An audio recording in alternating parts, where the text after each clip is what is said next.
Amy Torres, here with Bill Free and our new friend, Rupert Spira, contemporary mystic, who has taken some time out of the retreat that we're on with him this week to talk with us about non-duality, Advaita Vedanta, and we're going to, from A Course in Miracles perspective, just ask him a couple of questions and see how he responds to, at its essence, is always the same thing.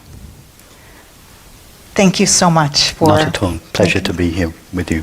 Yeah, thank you for joining with us today. And it is our joy and pleasure to be able actually to be in this retreat with you this week is just amazing. And we're having real experiences from the practice, the process that you offer in your teaching. And we really want to share this with some of our listeners and some of our audience. Okay. Our Course in Miracles audience, and also we have many of the people that follow what we do are Muji.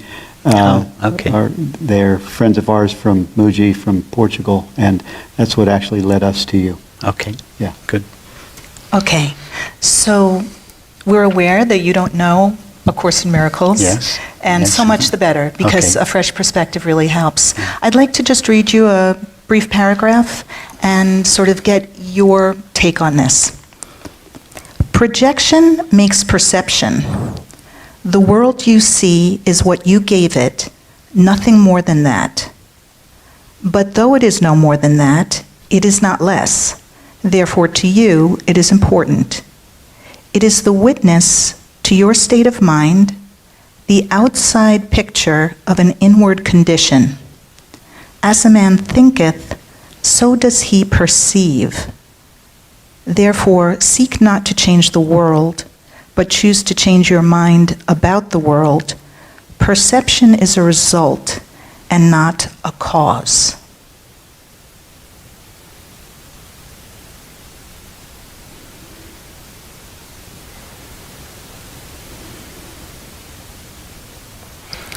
Yes, everything that we know of the world, our entire experience of the world, is known by the mind, through the mind, in the mind. And therefore, the mind's knowledge of the world can only ever be as good as its knowledge of itself.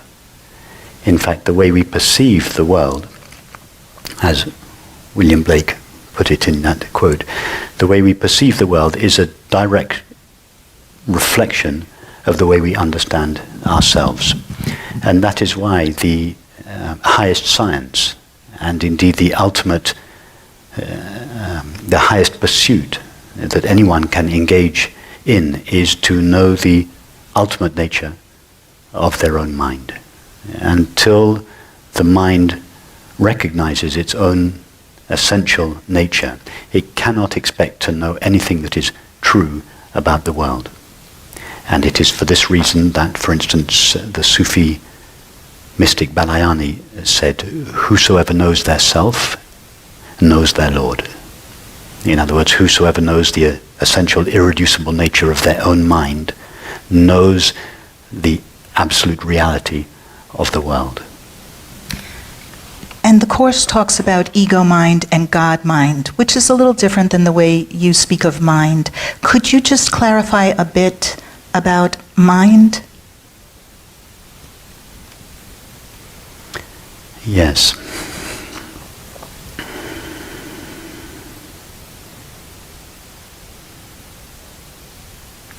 The easiest way to look at this is through the analogy of the dream. So imagine that someone falls asleep in their bed and they dream of, let's say, a Caribbean beach. They cannot know that Caribbean beach directly with their own mind, asleep in bed. The dreamer's mind imagines the world, the Caribbean beach in this case, within itself.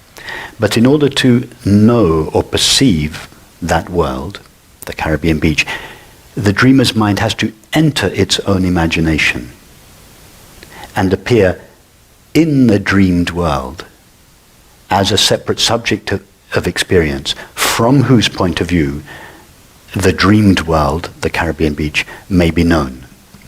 So from the point of view of the dreamer, asleep in her bed, the entire world, the Caribbean beach, and the separate subject of experience who perceives it, are both made out of her own unlimited and indivisible mind.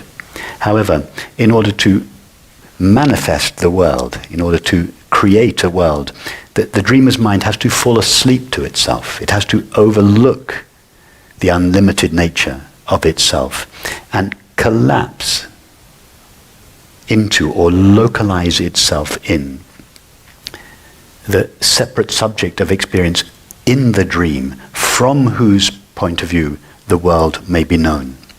So what you call the ego mind is the mind of the separate subject of experience in the dream, from whose point of view the dreamed world is known. What you call the God mind is the dreamer's mind, which limits itself for the sake of bringing creation forth.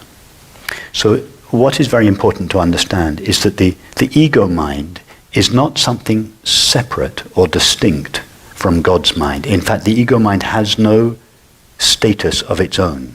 It is not an independently existing mind. It is simply a limitation, a temporary limitation of the only mind there is, God's infinite mind. That's tremendously helpful. I think Bill has a follow-up question to that. Well, I do. I really want to I want to stay with this idea of the dreamer and the images that we have made. And there's a workbook lesson, I think it's 15, that I would love for you to read a part of, and then I'll have a question after you do that. Workbook lesson 15 is, my thoughts are images that I have made.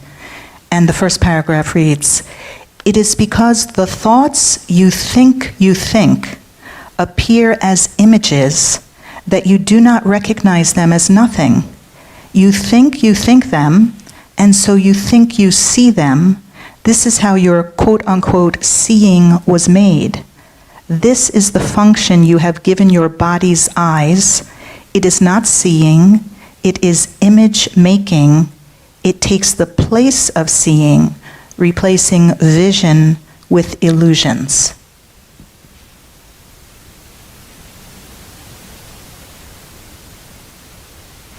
Yes. The character in the dream, the dreamed character, the separate subject of experience, from whose point of view the Caribbean beach is perceived, thinks that what she sees, the Caribbean beach or the world out there, is made out of something outside mind. And the name we give to this stuff is matter. So from the point of view of the character in the dream, her experience is divided into two separate realities. Mind on the inside, that is all her own thoughts, images, feelings, and matter on the outside, which is what objects, others, and the world are made out of. So the character in the dream, the separate subject of experience, thinks that she is seeing something out there that has its own separate, independent reality. She doesn't realize that the reality of the world out there and the reality of the self in here are both modulations of the single, infinite, indivisible mind of the dreamer. So from the dreamer's point of view, everything that takes place both inside the character on the beach and everything that takes place outside are all made of her own indivisible mind. In other words, they are one infinite, indivisible whole. And hence the Sufis say, everything is God's face. There is no reality outside consciousness. consciousness, or in religious language, God's infinite being, is the reality of both the so-called outside world and the so-called inside self. And the inside self and the outside world come into apparent existence when the dreamer falls asleep to her own mind. And this falling asleep to her own mind enables the self and the world to come into apparent existence. And this is why it says, for instance, in the Bhagavad Gita, what is sleep for the sage is waking for the ignorant. What is sleep for the ignorant is waking for the sage. When the dreamer falls asleep, the dreamed character wakes up. The one who is ignorant of her true nature wakes up. And the world she sees is a reflection of the limitations of the mind through which she perceives it. But when she falls asleep, the dreamer wakes up. Good one. Good one. I want to just sort of segue into that a little bit, because one of the things that what I loved about Mooji when I met Mooji, in fact, it's funny that you're from London, because that's where I met Mooji, in London. And I started following him about 5 years ago, and then not too long ago, I found you because I was checking out what Mooji was doing, and you were at this conference, same conference he was at. But one of the things that, Mooji points to the self, and of course, and actually A Course in Miracles also points to the self in different kind of language. I am as God created me. I am in condensing that to one word, I am the self. And you, in your term of the thing that you mostly simplify is a word awareness. I absolutely connect with that word. I own it. I know that you own it too, but I own it. And this awareness, this practice, or not the practice, or the noticing of the absolute awareness that we are. You have simplified the understanding of that relationship to a level that's I've never been able to explain it as easily as you can just bring everybody right to awareness in the simplicity of explanation. And one of the things that I've really experienced in a whole new way since coming to this retreat is meditation. I've never experienced meditation like I've experienced it in the last few days. And in the guided meditation, you bring us, in guiding us, you bring us to this state of recognition in awareness. And then you talk about in the guidance, you talk about the images that you bring images into mind in this guided meditation. Can you tell us what's occurring in this guided meditation with the images that we have made in this awakened state where we're bringing forth images? Can I just clarify what you mean by images? Are you referring to what I call the yoga meditations that we do, the visualizations that we do? That's what you're referring. You're asking about about those. The visualizations that we did this morning and yesterday morning. Okay. Yes. Okay.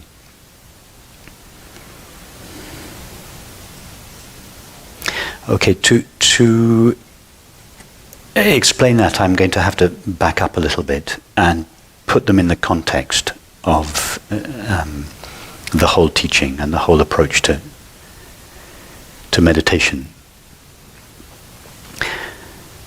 Most people start with the belief, and more importantly the feeling, that I am this body, and that it is this body that is aware of objects, others, and the world. So the first step this direct path approach takes is to ask the question, what is it that knows or is aware of our experience? It's not the body that is aware of our experience. because the body is experienced. We experience the body as a flow of sensations and perceptions. So the first question we ask is, what is it that is aware of our thoughts, images, feelings, sensations and perceptions? Whatever it is that is aware of our thoughts, sensations and perceptions is obviously not itself a thought, a sensation or a perception. So with this question, the mind is invited to investigate the knowing element of its experience. What is it that knows or is aware of my experience? Whatever it is that knows or is aware of my experience is not itself an experience. It is not a thought, a feeling, a sensation, or a perception. So this question invites the mind in what we could call an objectless direction, away from the objects of experience that we are aware of, thoughts, feelings, sensations, and perceptions, towards that which knows them, the knowing element in all experience. Now, the common name that we give for that which knows, is aware of our experience is I. We say, I know my thoughts. I am aware of my feelings. I perceive the landscape. So I is the common name we give for that element of experience that knows or is aware of all objective experience. So the question, what is it that knows or is aware of my experience, could be reformulated, who or what am I? Now that question, as you know, is considered the pivotal question in self-inquiry. But in my opinion, although it is a perfectly valid question, a beautiful question, it has been, in our culture, it has been dulled through overuse and misuse. And therefore it has lost some of its potency, some of its power to invite the mind in this objectless direction. Right. So I tend not to use it, or if I do use it, I use it in the context that I'm now explaining. I prefer a question such as, what is it that knows or is aware of my experience? Or what aspect of experience has remained with me all my life? No thought, feeling, sensation or perception has remained with us all our life. All our thoughts and perceptions are continually appearing and disappearing. So we could reformulate the question, what aspect of my experience never appears or disappears? What aspect of my experience is present now, was present 2 minutes ago, 2 days ago, 2 months ago, 2 years ago, or 20 years ago? What element of my experience was present when I was a 5-year-old girl or boy and still remains present now? All these questions, they are sacred questions. Sacred questions in the sense that they are the only question that invites the mind in an objectless direction. If I were to ask you now, what are you thinking of? You would direct your attention towards your thoughts. If I were to ask you, what time is it? You would direct your attention towards your watch. If I were to ask you now about your family, you would direct your attention towards an image. But this unique question, this sacred question, what is the nature of the knowing with which I know my experience? Or what element of experience can never be separated from me?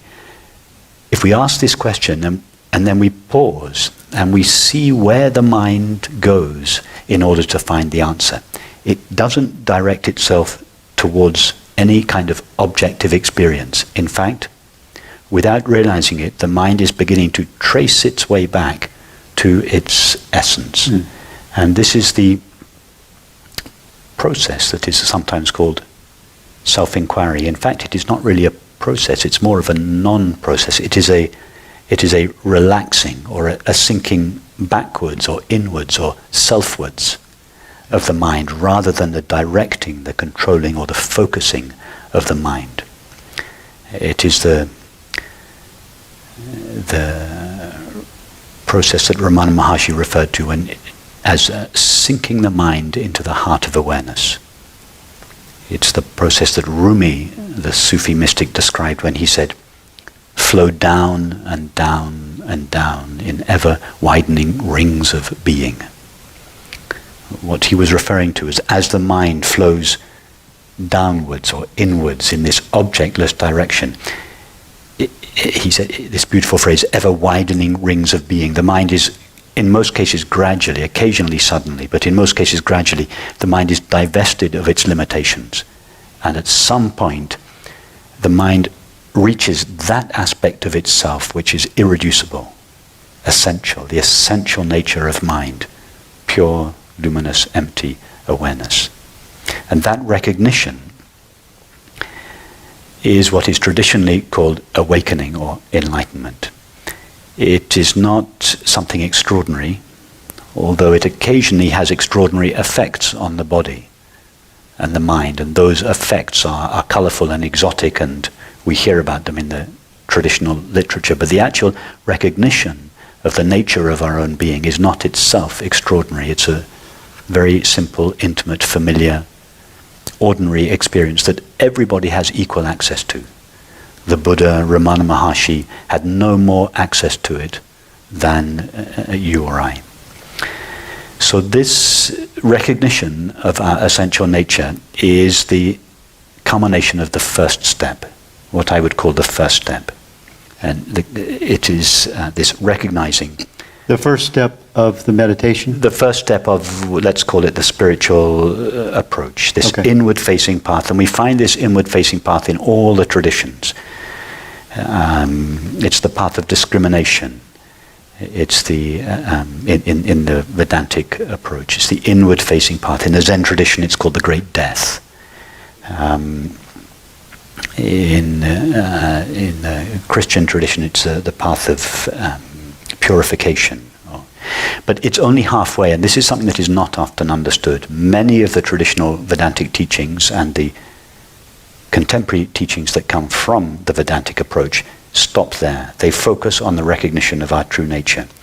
The recognition of our true nature is at most halfway. In fact, I would say it wasn't even halfway, but let's say it's a halfway stage. After the recognition of our true nature, it is necessary for the mind to turn round again and go face again the objects from which it initially turned away in the self-investigation process. Mm-hmm. I'm not this, I'm not this, I'm not this. The mind turns inwards or selfwards in the inward-facing path, the path of self-inquiry. Mm-hmm. But after this recognition, it is necessary to turn back again towards the objects of experience, particularly towards the way we experience the body and the world, and then to collapse the distinction between awareness and its objects. And this is a path that, although implicit in the Vedantic teachings, is not made explicit in them and is often left out. It's left out of some traditional Vedantic teachings and most contemporary teachings that come from Vedanta. This outward-facing path, the path of return, the great rebirth, as they in the Zen tradition, is best elaborated in the Tantric traditions, particularly the Tantric tradition of Kashmir Shaivism, in which we turn towards experience again, and we try to feel the body and perceive the world in a way that is consistent with our new understanding, our new sense of ourself. So these images, so that was the very long background to my that was beautiful. Answer. So now to answer your question specifically about these images, or in fact the visualizations that we use in our morning meditations, they're nothing to do with the investigation into our true nature. I'm presuming that you have all recognized your true nature or are on the threshold. Yeah. They are means by which we take our newfound enlightened understanding back out into the way we feel the body and perceive the world, and subsequently the way this new way of feeling and perceiving in turn has an effect on our activities and our relationships in the world. So these visualizations that we do are a way of bringing our enlightened understanding out of the heart, so to speak, back out into our felt and lived experience in the world, the way we feel the body. For instance, it's one thing to recognize, yes, I am this open, empty, colorless, ever-present awareness. But it's quite another thing to feel the body in a way that is consistent with that. Most people feel this body is something solid, dense, limited, and located. If we may understand the body is an appearance in awareness, known by awareness, but to feel that the body is not only an appearance in awareness, but made of awareness. In other words, that consciousness is the stuff out of which the body and the world are made. That is quite a different matter. And these yoga meditations that we do, these visualizations we do in the morning, are attempts to realign the way we feel the body and perceive the world with this new enlightened understanding. And this process or this practice, is it dissolving those false the dreamer's dream? Is it beginning to dissolve or diminish the dreamer's dream from occurring? Is it like going reverse? It doesn't stop the dream occurring. In other words, both the inward-facing path, the self-inquiry meditation, and this outward-facing path, they don't stop the world appearing to us. The world continues to appear. It's not Maya or illusion that disappears. It's ignorance that disappears. Yeah. The appearance of the world continues, but the ignorance of its reality disappears. So it's dissolving our perception of the way we see the world. Well, actually, it's dissolving our belief, and more importantly, our feeling that the world is something other than ourself. Right. It's not dissolving anything that is really there, because from the beginning there was never anything there other than consciousness or God's infinite being. But the reality of the world, consciousness or God's infinite being, was overlaid with beliefs and feelings. And those beliefs and feelings made it seem that the world was made out of something other than infinite consciousness or God's infinite being, namely matter, and that it was known by a separate individual located in here. Yes. So this belief, this duality between the self and the world, never really comes into existence. Remember, the dreamed character and the dreamed world, they never really come into existence in their own right. They are always just a coloring of the dreamer's mind. Right. So the inside self and the outside world, they are the agencies of manifestation, but they never actually come into existence with their own separate, independent reality. So it is not the appearance of the world that disappears, it is the beliefs and feelings that the mind superimposes onto that world. What is really there, its reality, it has always been the same, the only reality there is. This is why Huang Po said, people ignore the reality of the illusory world. The world as a multiplicity and diversity of objects made out of matter is an illusion. But all illusions have a reality to them. And the reality of this world is infinite consciousness, or God's infinite being. Right. So Rupert, I'd love to ask, do we have a few more It's fine, minutes? yeah.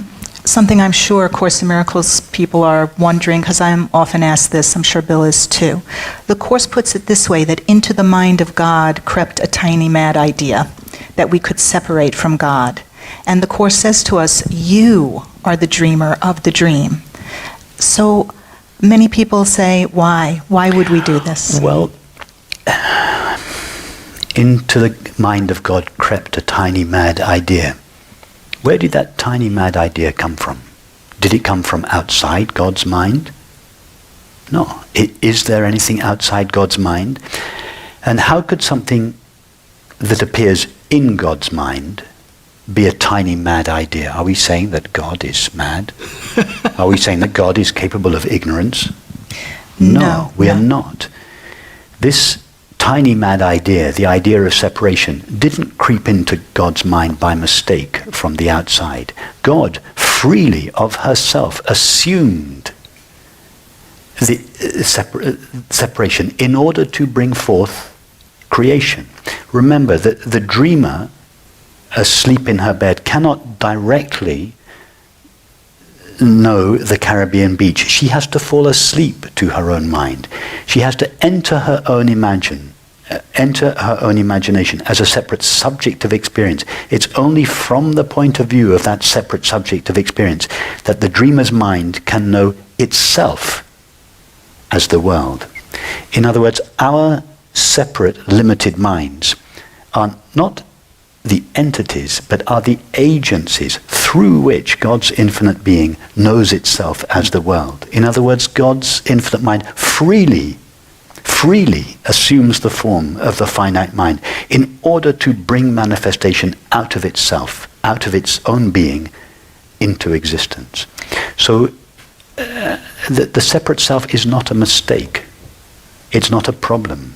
It's only a problem if the separate self believes itself to be a separate entity. So as an entity, the separate self is a problem. But as an agency or an activity, it is God's accomplice. God's accomplice. God's accomplice. Yes, it's. The Course says you are at home, dreaming that you are in exile. Yes, and beautiful. you speak Beautiful. of experiencing. Experiencing has a reality to Yes. it, but not as an entity. It's not an actual. Yes, the dreamer is lying peacefully asleep in her own bed, at ease in her own bed, dreaming that she's having a terrible time on the other side of the world. She feels, from the point of view of the dreamed character in the dream, yes, she is in exile. She doesn't realize that she is a localization of the dreamer's mind, who is always at rest in herself. Well, I think the last comment would be, you used in the meditation today, I can't say enough times, the meditations that you lead are just mind-blowing, literally mind-blowing. Do you know what the word nirvana means? It means blown out. Blown out. Blown out. Oh, nice. That's what it is. It's the nirvana. It's not some extraordinary exotic state. It means the blowing out of the finiteness of the mind. That's totally appropriate. Yes. So when you say these meditations, they're mind blowing. Yes, they blow out that aspect of the mind that feels separate and limited. They are revelations of the essential nature of the mind. Nice, yes. Nice. The Course sums up the general theme of itself with 3 sentences. And you used it from another author, I think it was today. Nothing real can be threatened. Nothing unreal exists. And herein lies the peace of God. Beautiful. That's same recognition as it says in the Bhagavad Gita. That which is never ceases to be. That which is not never comes into existence. Yeah. And ask yourself now, do you ever know or come in contact with anything other than the knowing of experience? no. Whether you're deeply depressed, ecstatically happy, or just having breakfast, is there anything to your experience other than the knowing of it? No. No. Nobody has ever experienced anything other than knowing. And I don't mean to imply that by that people experience knowing. It is knowing or consciousness that knows only itself, manifesting itself in and as all of experience. So we could say that all experience, or the finite mind, is the activity of consciousness. all there is consciousness and its own activity. So just as a movie could be said to be the activity of the screen, but in a movie, the landscape, the people, the objects, the houses never actually come into existence. They never stand out from the screen. All there is the screen and its own activity. Therefore, nothing that takes place in the movie can damage the screen. Nothing that takes place in consciousness can damage consciousness, because all that's in consciousness is consciousness. And It cannot harm itself. Therefore, this that we essentially are, this open, empty presence of awareness, is never harmed by experience. It is never stained. It is never hurt. It is never aged. It is always in the same pristine, luminous, ageless, birthless condition. The unborn. The unborn mind, yes. I'd just like to clarify for Course students that the Course says God is knowledge. And this knowing that you're speaking God of. is God is knowledge, but is pure knowing, yes. Yes, and whereas the ego has lots of information or intellectuality, but that is not this But pure knowing. even all the ego's knowledge and information, all there is to it is knowing. The essence of it. Not just the essence of it, the totality of it. Think of anything you know now. Is there anything to that knowledge other than knowing? Knowing is the totality. It's the essence, the substance, the reality, the totality. It is all there is. And because there is nothing in itself other than itself, there are no limits. It is infinite. So everything, all seeming things, experience is always one intimate, infinite, perfect, indivisible whole. No experience ever adds anything to it. No experience ever removes anything from it. And that discovery, this beautiful last line that you quoted from the Course, that discovery is peace. Yeah. Not a fragile peace that we discover in the background of experience, that has to remove itself from experience, but the peace that is both in the background of experience, but is also in the midst of experience. Yeah. And then it is no longer necessary to withdraw from experience into the witnessing presence of awareness. We can go back out into life, into activities, into relationships, because we are safe everywhere. Would it be correct to say that knowledge or knowing is the container for all information? Well, you see, when you say it's the container for all information, it's like saying that knowing is the container and knowledge or information is something that appears in that. I meant to say the borderless container. Well, as a concession to separate objects of knowledge, we could say that consciousness is the container, in the same way that we could say the screen is the container of the movie. That's a good halfway understanding. But the screen is not the container of the movie, because there's no such thing called a movie. A movie is just the coloring of the screen. So there is no such thing called knowledge or experience. There is just pure knowing, pure consciousness, modulating itself in all forms of experience. But it is not the container of anything, because there is nothing other than itself to be contained. Thank you. That is so helpful. You make you complicated information sound very Good. simple. Thank you for joining with us today. Pleasure. It's been our joy and pleasure to have you on the Yes. show. Thank you. Means so Thank much. you both very Thank you. much. Thank you. Bless you.